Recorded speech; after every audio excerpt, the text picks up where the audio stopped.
Hey,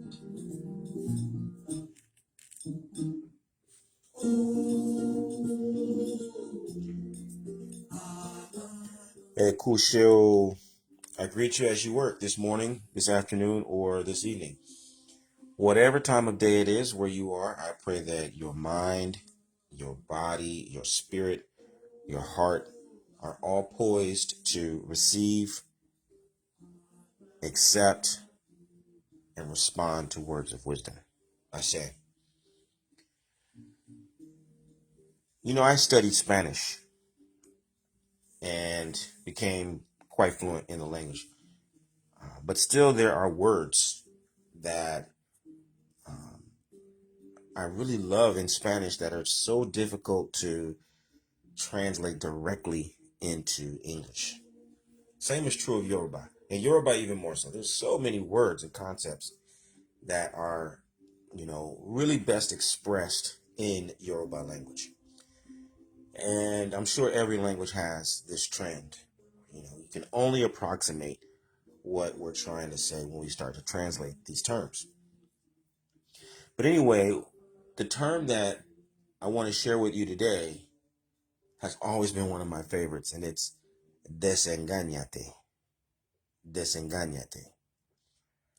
And desengañate roughly translates to undeceive yourself. It's a reality check word. It means wake up and smell the coffee. Like the signs are written on the wall. Get a clue. That's the kind of ways we would say it in English. Desengañate. Desengañate. So a person will tell you desengañate, to undeceive yourself, when they see you living in denial, right? There's something that you're doing, something that you're talking about that just has no root in reality. They're going to tell you, hey, desengañate. This is the reality. This is what's going on for real. I'm telling you this, as a friend. I want to be honest with you and sincere. Desengañate. And when it comes to Orisa Lifestyle, I find myself playing this tape in the back of my mind, right? Constantly saying, desengañate, when I talk to people. Desengañate. That you just undeceive yourself. Spirituality is absolutely esoteric, and it does deal with intangibles. But that doesn't mean it's you have to deceive yourself in order to practice spirituality. You don't have to, you know, live in denial of our physical realities in order to be adept at spiritual things. As a matter of fact, I find the opposite to be true in so many ways. The more clear you are about physical realities, the more attuned you are to your five senses, for example, the more aware you are of, your sight, your smell, your feeling, your taste, your hearing, the more attuned you are to those, the better equipped you are to perceive the imperceptible. And I know that sounds esoteric, but that's the reality of it. The physical laws that we see, the physical experiences that we're so aware of and we're so comfortable with, they are just the physical manifestations of metaphysical realities. And so you you think things and then they manifest in the third dimension. You make them manifest in the third dimension. You draw a picture of something that you have in your mind. You sew a garment that you first had in your mind. You sing a song or do a dance that you first saw in your mind or experienced internally. And so by extension, where were those thoughts before they entered into your mind? You could say they belong to the spiritual realm. And then they entered into your mind, and then from your mind into the third dimension, one way or another. So they don't cancel one another out. You know, they are not in diametric opposition with one another. Okay, so in that regard, desengañate, undeceiving yourself, is a call for you to let go of the idea that um, the only way you can practice spirituality fully is to depart from this reality that we know in the third dimension. Desengañate, that isn't real. It's not true. Be clear about the law. Be clear about the physical order of things. Be clear about your physical experience. Be really clear about it, right? But use it as a proper tool. Understand that it is not an ends, but a means. It's a way to an end, right? Um, but I use that just to exemplify one of the thought trends, right? It's a thought trend. Um, Myself, as a psychologically minded person and someone who has a little bit of experience as a counselor and as a teacher and a trainer and a coach and things like that, I have a little bit of insight into how my people tend to think. And that's one of the trends. We tend to think in these, fantastic terms, fanciful is a better way to put it, fanciful terms about spiritual pursuits. We got to get all esoteric and way out in order to be really into it. And that isn't the case. Not for everybody. So desengañate. Let go of this idea that you got to be, a space cadet in order to be spiritually adept. On a very simple level, very, very simple level,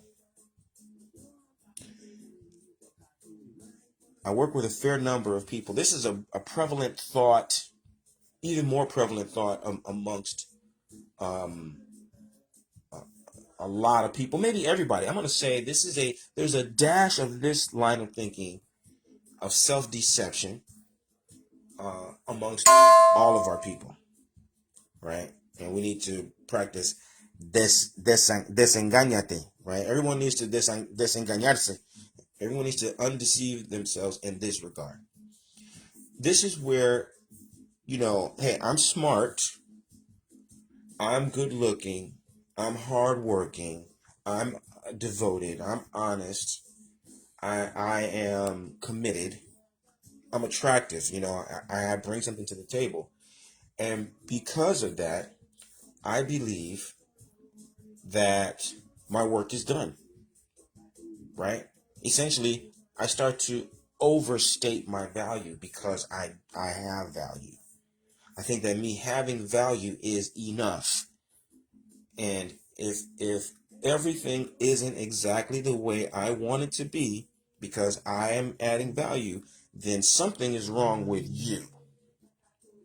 Something is wrong with you as my partner, as my spouse, because I know that I bring something to the table and I know what it is that I bring to the table. Something is wrong with my job because I know that I'm doing my job.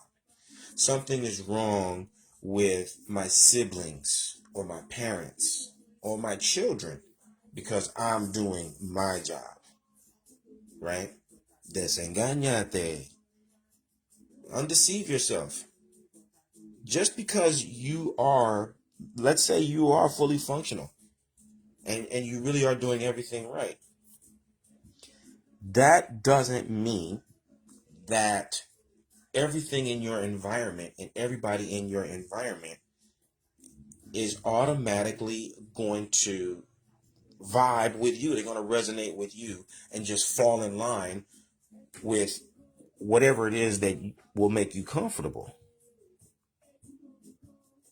Okay? Just because you are showing up fully and you are fully equipped and you have what you need, you can do your job, that doesn't mean that everything and everybody in your environment is automatically going to resonate with you and just fall in line with giving you the things that you want and you need.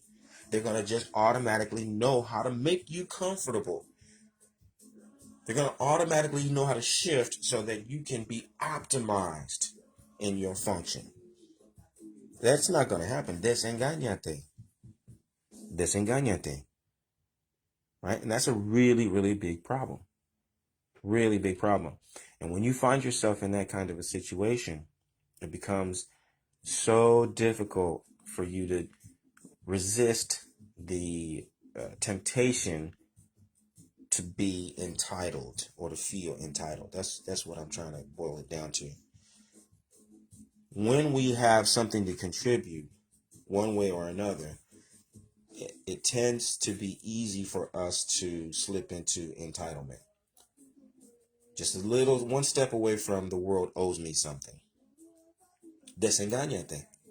The world doesn't owe you anything. Okay? The world doesn't owe you anything. You're not going to get fulfillment by waiting for the world to start to just give you the experiences that you want, because um, you are capable, and you are well trained, and you're positioned. No, desengañate. You've got to now open yourself up. You've got to learn how to manage yourself, and manage yourself in such a way that now creates more and more opportunities for key people in your environment to compliment you and for you to compliment them, right? And that's a whole different set of work. Um, in either case, what is most essential, I think, when it comes to undeceiving yourself, the real key lesson that I want to share with you is around patience. Okay? Desengañate is a profound lesson as it pertains to patience. Everything that I've described and everything that you can imagine based on what I've just, outlined for you, it all can be remedied by undeceiving yourself about the importance of patience. Patience, patience, patience. We think of patience as something that will make you super serene and, again, maybe a bit esoteric seeming because you're just unmoved by everything. And it can be that way, but not necessarily.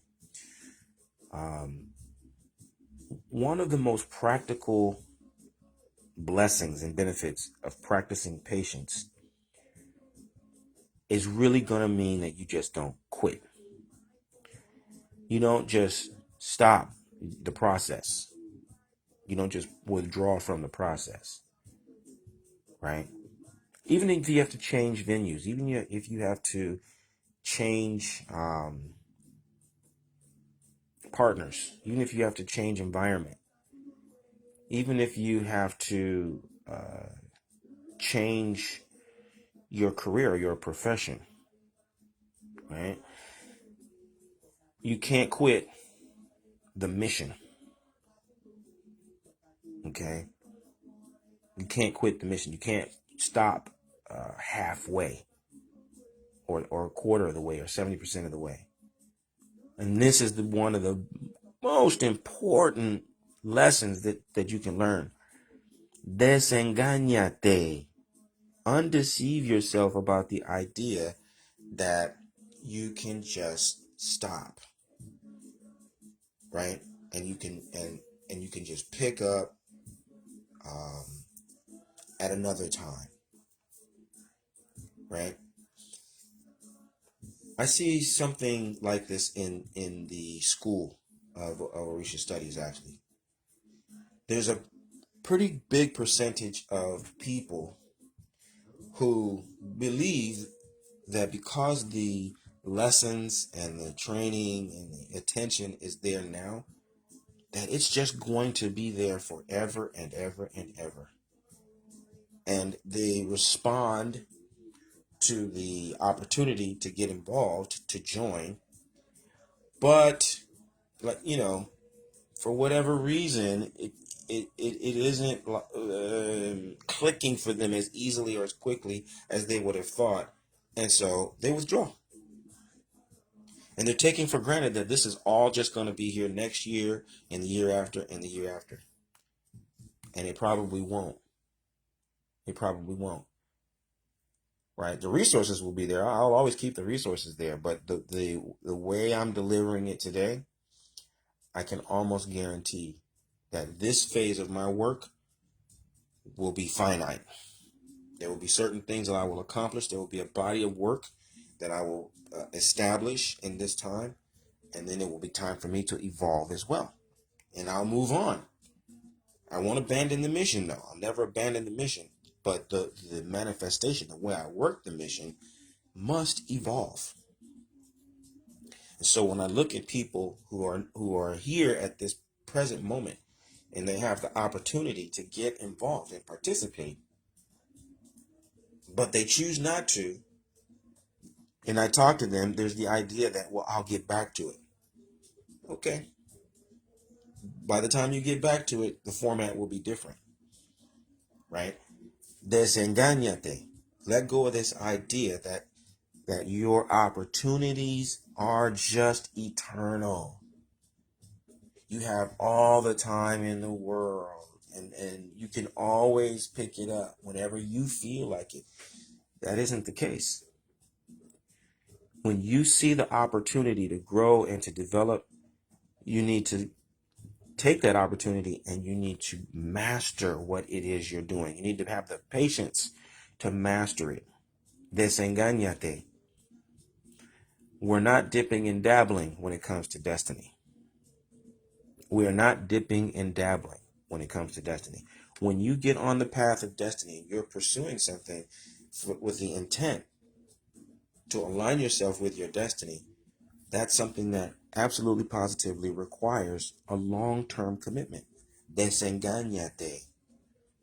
Undeceive yourself about the idea that you can be bouncing around from place to place and from tradition to tradition, lineage to lineage, house to house, teacher to teacher, putting things together however you see fit. Desengañate. All that is a lack of patience. Slow yourself down. Desengañate. Undeceive yourself.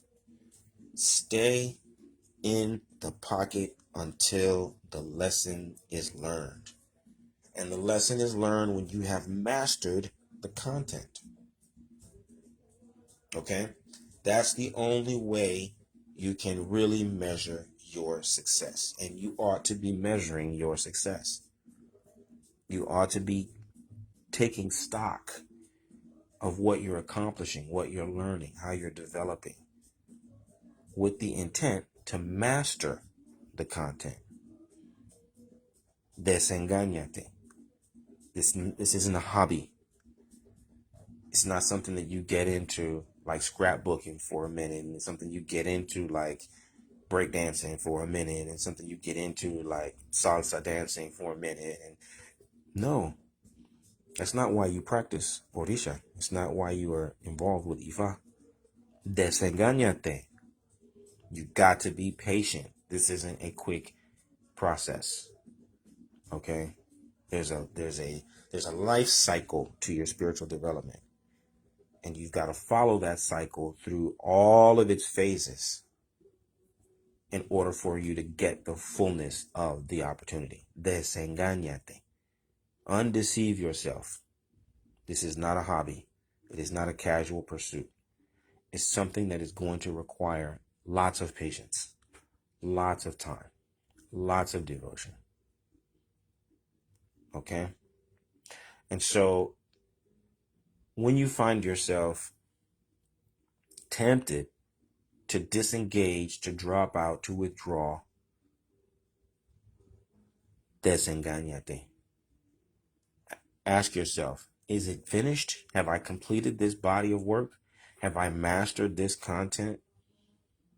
Am I able to complete all of the tasks and the skills and the practices associated with what I'm doing? Do I even know what mastery looks like?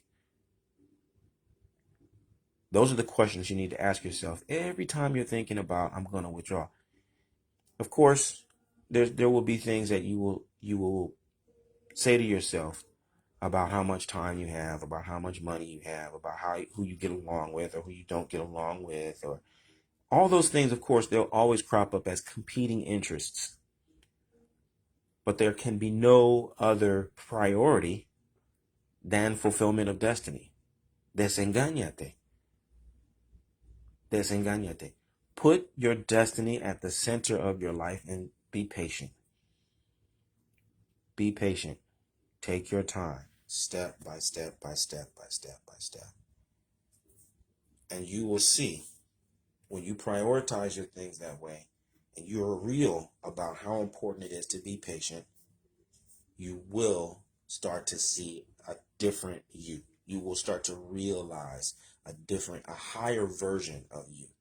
And you ultimately will start to exude some of those more esoteric, stereotypical kinds of portrayals of a patient person who's unmoved, unshaken, and things like that.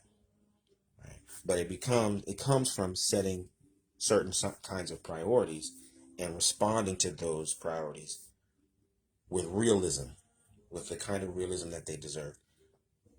Spiritual development deserves extreme, abiding, unwavering patience. Anything else is self-deceit. Desengañate.